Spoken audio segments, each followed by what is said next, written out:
Petro y el ELN. Relación distante. ¿Acaso un obstáculo para la utopía de la paz total? Petro, desde el apartado y desconsolado Nariño, suelta una dura advertencia. O el camino del padre Camilo Torres Restrepo o el camino de Pablo Escobar. Ahí está Manuel Pérez, sacerdote y guerrillero español. Su faro, la teología de la liberación. Ese entender que las luchas revolucionarias no se dan después de la muerte, sino en la vida misma.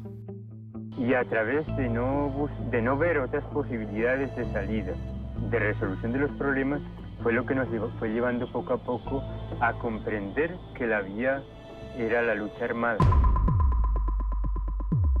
El cura Pérez en su primer combate. Es el año 70 en San Juan de Carare, en Santander. Ataque a un puesto de policía para robar armas. Año 1973, Operación Anorí. Guerrilleros del ELN atrapados entre los ríos Nechí y Porce, en Antioquia.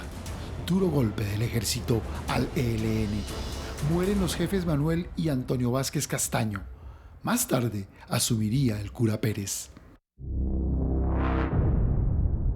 ELN, sinónimo de extorsiones a multinacionales. ELN y esa manía de atacar y atacar un tubo, ensañados con el oleoducto Caño Limón Coveñas.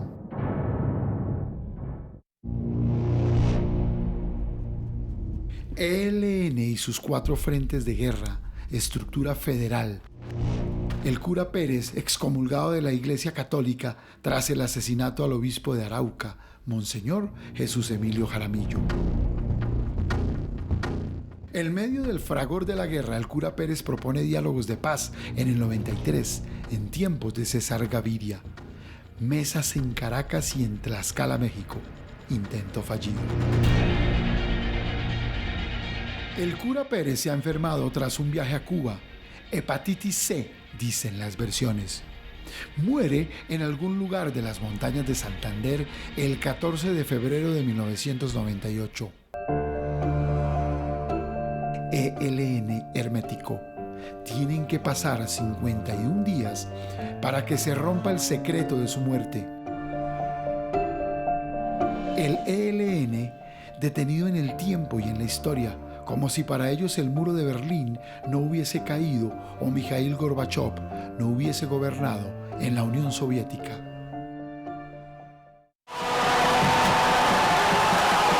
Petro, candidato a la presidencia de la República, a solo meses de ser jefe de Estado. Su autobiografía, Una vida, muchas vidas. Sin ambajes, desnuda al ELN. Me parece que el ELN, al generalizar en la región el secuestro, y en eso eran seguidos en menor grado por las FARC y el EPL, terminó afectando de manera innecesaria a unas capas medias santanderianas.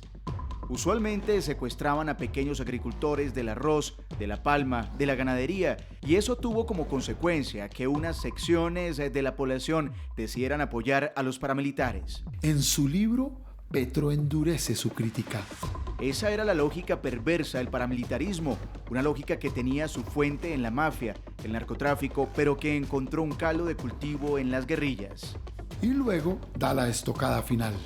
Las FARC y el ELN legitimaron y le dieron fuerza a esa forma de pensar, siguiendo una estrategia de limpieza que no dejaba de ser totalitarista, y por eso el ELN terminó arrinconado en Santander, perdió todas sus fuerzas y su dirigencia social. Las masacres de los paramilitares fueron terribles. Hoy el ELN está perdido completamente en el nororiente colombiano. Me llamo Gustavo Petro y soy su presidente. Petro presidente y la utopía de la paz total. El ELN en otra orilla, distante, incierto, con visiones encontradas en sus propias filas. ¿Qué tan cerca estamos de un cese bilateral? Nadie lo sabe, pero la travesía se ve larga y tortuosa. La travesía se ve larga y tortuosa, la travesía hacia un cese al fuego bilateral y posteriormente hacia una negociación. Y se ve larga y tortuosa porque no obstante lo que muchas personas piensan, y es que viniendo Gustavo Petro de haber sido guerrillero y posteriormente un líder insignia de la izquierda en Colombia, pues estaría más cerca de las posiciones del ELN y la negociación sería más fácil. Sin embargo, ustedes han visto las opiniones y la caracterización que hace el presidente Gustavo Petro del ELN, que seguramente va a tensionar más las cuerdas. Arranquemos por el mensaje de hoy, por el tuit, un tuit que para algunos parecía un poco críptico cuando decía: el ELN tiene dos caminos, o el camino de Camilo Torres, del padre Camilo Torres, o el camino de Pablo Escobar. Esencialmente, eso que parecía un poco raro se refería a un video de una entrevista que había dado Roy Barreras al canal del Congreso, donde decía esencialmente: el ELN puede seguir, pasar a la historia como un constructor de paz con esta coyuntura única y exclusiva de tener la posibilidad de negociar con un gobierno de izquierda, el primero de izquierda en muchísimo tiempo en Colombia, o tiene la posibilidad de pasar a la historia como un simple grupo narcotraficante.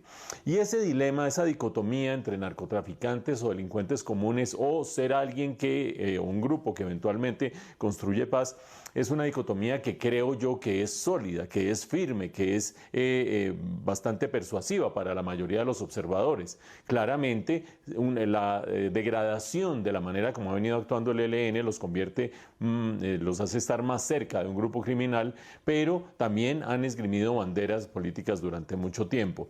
Ahora, lo que resulta tremendamente paradójico es que Gustavo Petro establece esa distinción, Roy Barreras establece esta distinción, pero el gobierno mismo les da un tratamiento similar a los de los grupos criminales o a los grupos narcotraficantes. De hecho, el episodio más reciente, un episodio de sainete en el que el gobierno sacó un decreto de cese al fuego bilateral, metía en un mismo paquete al ELN con, por ejemplo, el Clan del Golfo o disidencias de las FARC, es decir, con distintos grupos con intereses políticos, pero otros claramente criminales. El gobierno es el primero que los mezcla mediante esa intención de hacer un cese al fuego bilateral colectivo. Tanto así que el líder máximo del ELN lo primero que dice es: no creemos en la paz total y no nos metan en la misma bolsa con grupos paramilitares y grupos delincuenciales comunes.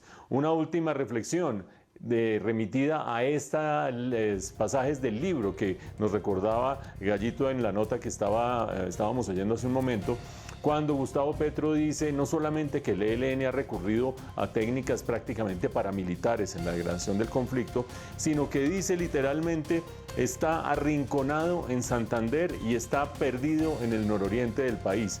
Creo que allí sí, mientras por el otro lado sí tenía razón el presidente Petro al decir que son dos caminos distintos, el narcotráfico y el camino político, aquí sí se le fueron las luces, porque el ELN, después de la desmovilización de las FARC, producto del acuerdo de paz con el gobierno Santos, ha estado más fuerte que nunca, y no solamente perdido en el nororiente del país ni en Santander, sino en todo el territorio nacional.